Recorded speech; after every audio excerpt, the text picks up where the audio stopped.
和以往一样，咱们先来看车辆的参数。这台车呢比较特殊，它搭载了上汽派 Plus 2.5T 涡轮增压柴油发动机，是首款搭载了这个发动机的车型。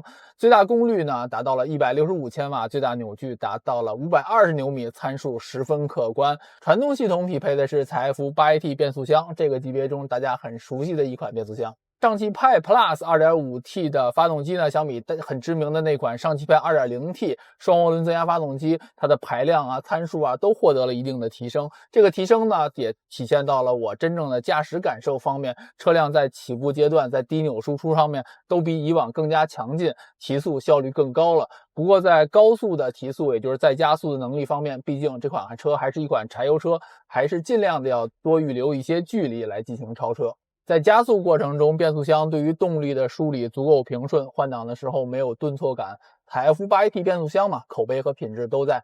驾驶模式十分丰富，可以迎合不同的路况，甚至还有自定义，可以对方向盘的力度啊，或者是油门进行调节，组合出一个适合自己的驾驶模式。制动部分，刹车踏板的力度适中，制动力的释放足够线性，跟车的时候容易把握跟车距离。车身采用的是非承载式，不过结构有一个特殊点，就是它的车身和大梁同样采用了硬性连接，以提升车辆的刚性。那舒适度怎么办呢？车辆相比以往增大了它的衬套，并且呢，悬架、后悬架也有两种设计，一个是比较常见的钢板弹簧，另一个就是多连杆了。我这台车是多连杆的，前悬架还是比较常见的双叉臂。悬架的调教，我这台车给我的感觉是更加侧重舒适度的，相比以往大通的产品，舒适度是明显提升了不少，有保障。噪音方面，车辆的静谧性在皮卡领域属于前排水平，并且发动机对于噪音的控制表现良好，在今天的整个试乘试驾过程中没有嘈杂的声音出现。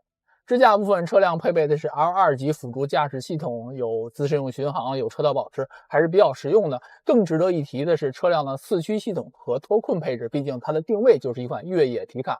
车辆从功能上讲，它的四驱系统是包含了适时四驱和分时四驱的。四驱系统中央差速器支持锁止功能，并且前后桥还都配备了差速锁。从硬件配置上讲，它的脱困配置基本上是配全了。那它的具体能力怎么样呢？咱们去场地实际体验一下。现在呢，我们就来到了越野场地，在这里我们会主要体验两个环节。第一个环节，路况不恶劣，但是十分真实，就是本地的人的进山路线。那我们会以一个相对较快的速度通过。在这趟试乘过程中呢，前后悬架都表现出了良好的滤震能力，前后排乘坐感受都很舒适。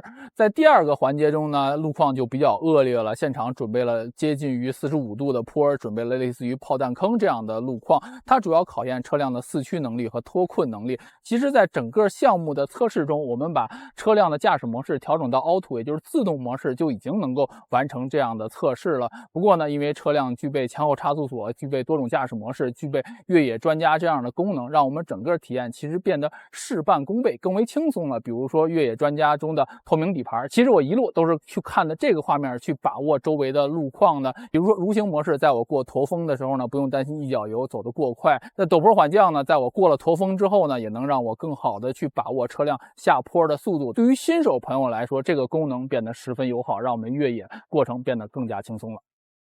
最后呢，咱们给星际 X 皮卡做个总结。相比以往的星际系列产品，车辆在多方面的表现都获得了提升。比如说动力方面，它是首款搭载了上汽派 Plus 发动机的产品，那四驱配置、脱困配置也都配满了。悬架的调教给我的感觉相比以往舒适了不少。再来看内部，我这个位置通风、加热、按摩也都配齐了，音响也来自大品牌 JBL。车辆我相信依然是一款面向全球化的产品。那这样的配置表现在国内外是否能够与定位越野的 SUV 产品形成竞争呢？对于